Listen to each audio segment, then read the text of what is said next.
नमस्कार, मी मंदाकिनी गुराव. मी आपल्या सर्वांचं आवडतं यूट्यूब चॅनेल ज्योत इंडियामध्ये तुम्हा सर्वांचं स्वागत करते. श्री स्वामी समर्थ. जय जय स्वामी समर्थ. श्री स्वामी समर्थ. अवधूत चिंतन श्री गुरुदेव दत्त. श्री गुरुदेव दत्तात्रयांचं आणि श्री स्वामी समर्थ मायमाऊलींचं स्मरण करून आजच्या या व्हिडिओला सुरुवात करते. आजचा जो हा व्हिडिओ आहे, या व्हिडिओमध्ये मी तुम्हाला 22 जानेवारी 2024 रोजी अयोध्या या नगरीमध्ये श्री प्रभू रामचंद्रांचा प्राणप्रतिष्ठा सोहळा जो संपन्न होणार आहे ना, त्यावेळी आपण काय काय करायचं ना, याविषयी थोडंसं बोलणार आहे. व्हिडिओला इथं सुरुवात करण्याच्या पूर्वी मी एक सांगू इच्छिते, आपण कोणत्याही राजकारणात न पडता किंवा कोणत्याही गोष्टीत न अडकता 22 जानेवारीला जो प्राणप्रतिष्ठा सोहळा आहे ना, तो आपल्याला आपल्या घरामध्ये संपन्न करायचा आहे, साजरी करायचा आहे. ज्यांना शक्य आहे ना, ते अयोध्या नगरीमध्ये जाणारच आहेत, पण ज्यांना शक्य नाही ना, त्यांनी आपल्या घरामध्येच हा सोहळा साजरी करायचा आहे, हा सोहळा संपन्न करायचा आहे. हा जो सोहळा आहे ना, हा सोहळा आपल्या संस्कृतीचा सोहळा आहे, हा सोहळा आपल्या सभ्यतेचा सोहळा आहे, हा सोहळा आपल्या हिंदुत्वाचा सोहळा आहे. हा जो सोहळा आहे ना, हा सोहळा म्हणजे मान मर्यादा आणि प्रतिष्ठेचा म्हणजेच श्री प्रभू रामचंद्रांचा सोहळा आहे. म्हणून मी तर तुम्हाला सांगू इच्छिते, श्री प्रभू रामचंद्रांचे कृपा आशीर्वाद घेण्यासाठी 22 जानेवारी 2024 ला आपल्याला हा जो सोहळा आहे ना, हा आपल्या घरी पूर्णत्वास न्यायचा आहे. चला तर मग या व्हिडिओमध्ये जे कोणी अयोध्येमध्ये जाऊ शकणार नाहीत, त्यांनी आपल्याच घरी कसा सोहळा साजरी करायचा ना, हे थोडंसं मी आजच्या या व्हिडिओमध्ये सांगणार आहे. आपली जी हिंदू धर्म संस्कृती आहे ना, या आपल्या हिंदू धर्म संस्कृतीला अध्यात्माचा खूप मोठा वारसा लाभलेला आहे. त्यामधीलच श्री प्रभू रामचंद्रांचं जे स्थान आहे ना, ते खूप अनन्यसाधारण आहे. त्या भूमीला श्री प्रभू रामचंद्रांची भूमी म्हणून ओळखलं जातं. आपण किती भाग्यवान आहोत बरं, कारण आपल्याला श्री प्रभू रामचंद्रांची सेवा करायला मिळते, श्री प्रभू रामचंद्रांचे गुणगान गायला मिळते आणि श्री प्रभू रामचंद्रांची पूजा करायला मिळते. आपल्यासारखं भाग्यवान दुसरं कुणीही असू शकत नाही. आपली जी दिवसाची सुरुवात आहे ते राम राम म्हणण्यापासूनच होते. अगदी शेवटच्या श्वासापर्यंत आपण राम नाम म्हणत असतो. आपल्या प्रत्येकाच्या श्वासामध्ये राम, नसामध्ये राम, ध्यासामध्ये राम, कार्यात राम आणि जे आपल्याला यश मिळतं ना, त्या यशातही रामच असतं. श्री प्रभू रामचंद्रांचं जे आपल्या आयुष्यामध्ये महत्त्व आहे किंवा जे स्थान आहे ना, ते खूप अनन्यसाधारण आहे. ते आपण शब्दात व्यक्तच करू शकत नाही. श्री प्रभू रामचंद्रांना एक पत्नी, एक वचनी आणि एक बाणी म्हणून ओळखलं जातं. कोणत्याही आईला जर विचारलं ना, मुलगा कसा पाहिजे, तर ती आई सांगेल श्री प्रभू रामचंद्रांच्या सारखाच पाहिजे. कोणत्याही वडिलांना विचारलं ना, तुम्हाला मुलगा कसा पाहिजे किंवा तुमच्या मुलामध्ये कोणते गुण तुम्हाला पाहिजेत, तर ते वडीलही म्हणते मला माझा जो मुलगा आहे तो श्री प्रभू रामचंद्रांच्या सारखाच पाहिजे. कोणत्याही भावाला विचारलं ना की बाबा तुला भाव कसा पाहिजे आहे, तर ती व्यक्तीही हेच सांगणार आहे की मला श्री प्रभू रामचंद्रांच्या सारखा भाव पाहिजे आहे. त्याचबरोबर कोणत्याही पत्नीला विचारलं ना नवरा कसा पाहिजे आहे, ती पत्नीही हेच सांगेल की मला श्री प्रभू रामचंद्रांच्या सारखाच पती पाहिजे.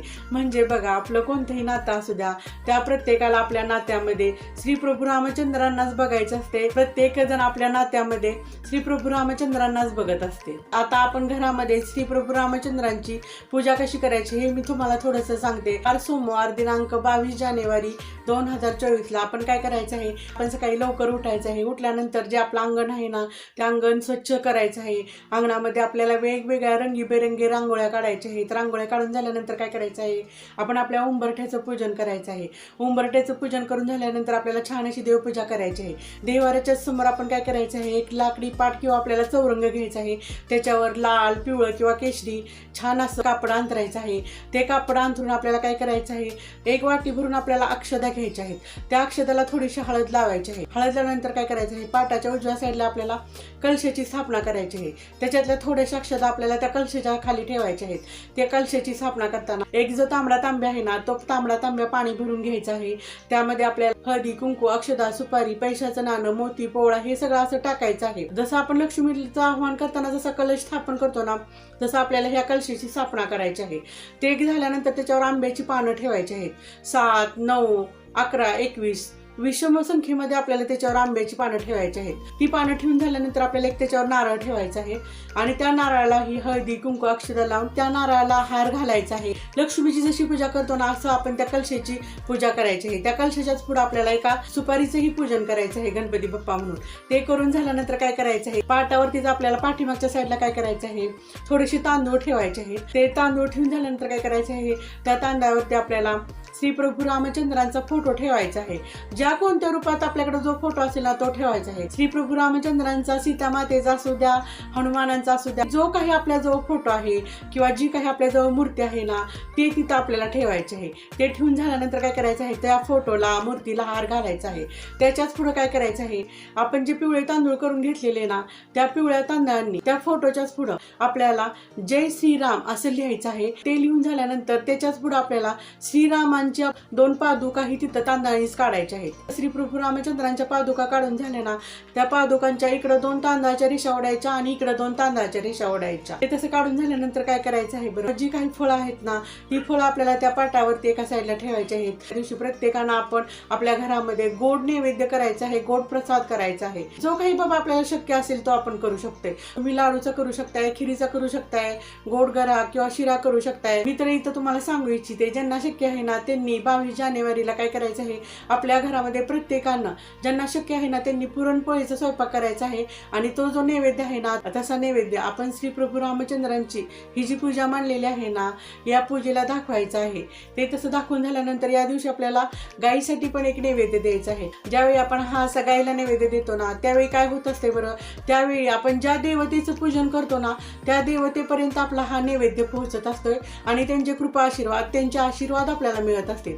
म्हणून मी तर तुम्हाला सांगेन, तुम्ही कोणताही नैवेद्य करा, कोणताही प्रसाद करा, गाईला न चुकता नैवेद्य आपल्याला द्यायचा आहे. या दिवशी आपल्याला जेवढं जास्तीत जास्त दान पुण्य करता येईल ना तेवढं पण आपण करायचं आहे. त्याचबरोबर मी तर तुम्हाला सांगू इच्छिते, ज्यांना शक्य आहे ना त्यांनी आपल्या प्रत्येकानं आपल्या गावामध्ये श्री प्रभू रामचंद्रांचा जो कलश आहे ना तो कलश घेऊन पूर्ण आपल्या गावातून काय करायचं आहे, पूर्ण आपल्या गावामधून फेरी काढायची आहे. रामचंद्रांच्या नामाचा जल्लोष करायचा आहे. आणि असा जो कलश आपण मंदिरामध्ये आणू ना त्या मंदिरामध्ये सर्वांनी मिळून श्री प्रभू रामचंद्रांची पूजा करायची आहे, भजन करायचं आहे, कीर्तन करायचं आहे. त्या दिवशी जास्तीत जास्त सर्वांनी मिळून आपल्याला रामनामाचा जप करायचा आहे. मी या दिवशी संध्याकाळी तुम्हाला सांगेन, या दिवशी संध्याकाळी प्रत्येकानं आपण जसं दिवाळीला पंत्या लावतो ना तशा आपल्याला जेवढ्या जास्तीत जास्त संख्येमध्ये पंत्या लावणं शक्य होईल ना तेवढ्या जास्तीत जास्त संख्येमध्ये आपल्याला पंत्याही लावायच्या आहेत. कारण बघा, आपण श्री प्रभू रामचंद्रांचा उत्सव साजरी करतोय. म्हणून मी तर तुम्हाला सांगेन, जसं आपण दिवाळीचा सण साजरा करतो ना तसंच आपल्याला हा दिवस साजरी करायचा आहे.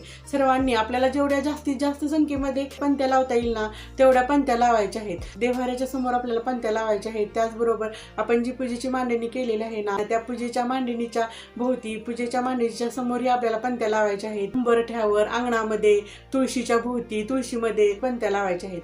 म्हणजे जसं आपण दिवाळीचं लक्ष्मीपूजन, दिवाळीचा सण जसा साजरा करतो ना तसाच आपल्याला हा दिवस साजरा करायचा आहे. मंदिरामध्ये जाऊन भजन कीर्तन करू शकताय. पण ज्यांना शक्य नाही ना त्यांनी आपल्या घरामध्येच बसून घरातले जे आपले सदस्य आहेत ना त्या सर्व सदस्यांना एकत्र घेऊन रामनामाचा जप करायचा आहे. श्री प्रभू रामचंद्रांच्या नावाची जी भजनं आहेत, कीर्तन आहेत, ती भजन कीर्तन पण आपल्याला म्हणायचं आहे. आपल्या तर आयुष्यामध्ये सकारात्मक बदल होणारच आहे. त्याचबरोबर आपल्या घरामध्ये जी आपली मुलं आहेत ना हे श्री प्रभू रामचंद्रांचे जे संस्कार आहेत ना हे संस्कार खोलवर रुजणार आहेत. त्यांनाही त्याचं महत्व समजणार आहे, त्यांनाही त्याचं महत्व पटणार आहे. म्हणून आपल्या घरातील सर्वांनी त्या दिवशी पूजा अर्चा, भजन कीर्तन, नामस्मरण करायला कधीही विसरायचं नाही. त्याचबरोबर मी तर तुम्हाला सांगू इच्छिते, ज्यांना शक्य आहे ना त्यांनी या दिवशी रामरक्षा स्तोत्र पण म्हणायचं आहे, हनुमान चालीसा पण म्हणायचं आहे. कारण असं केल्यामुळे काय होणार आहे, असं केल्यामुळे आपल्या मनातील जी भीती आहे, जो द्वेष आहे, जी नकारात्मकता आहे ना ती भीती, द्वेष, नकारात्मकता जाण्यास मदत होणार आहे. आणि प्रत्येकाशीच आपण प्रेमानं आनंदानं वागण्यास त्याची खूप अशी मदत होणार आहे. अशा प्रकारे 22 जानेवारी 2024 रोजी आपण आपल्या प्रत्येकानं जणू काय आपल्या घरामध्ये श्री प्रभू रामचंद्र आलेले आहेत आणि त्यांचं आपण स्वागत करत आहे, त्यांची आपण सेवा करत आहे ना, असंच त्या दिवशी आपल्याला सगळ्यांना वागायचं आहे आणि असंच त्या दिवशी आपल्याला सगळ्यांना करायचं आहे. मी तर सांगू इच्छिते, त्या दिवशी पुरतीच आपण अशी सेवा न करता त्या दिवशी फक्त आपल्याला सुरुवात करायची आहे आणि ती जी केलेली सेवा आहे ना ती अखंड रूपाने आपल्याला पुढे तशीच चालू ठेवायची आहे. हे असं केल्यामुळं काय होणार आहे, हे असं केल्यामुळं खूप सकारात्मक आपल्याला आपलं आयुष्य बदलताना दिसणार आहे. तर चला मग सोमवार दिनांक 22 जानेवारी 2024 रोजी श्री प्रभू रामचंद्रांचा हा जो उत्सव आहे ना हा उत्सव साजरा करूया आणि श्री प्रभू रामचंद्रांचे कृपा आशीर्वाद घेऊया. चला तर मग भेटूया येणाऱ्या व्हिडिओमध्ये. हा जर माझा व्हिडिओ तुम्हाला खरंच आवडला असेल ना, तर या व्हिडिओला लाईक करा, शेअर करा, त्याचबरोबर चॅनेलला सबस्क्राईब करा आणि खालचं जे बेल आयकॉनचं बटन आहे ना, ते बेल आयकॉनचं बटन दाबा, जेणेकरून माझे येणारे पुढचे व्हिडिओज तुम्हाला बघायला मिळतील. मग भेटूया येणाऱ्या व्हिडिओमध्ये. श्री स्वामी समर्थ. जय जय स्वामी समर्थ. श्री स्वामी समर्थ. अवधूत चिंतन श्री गुरुदेव दत्त.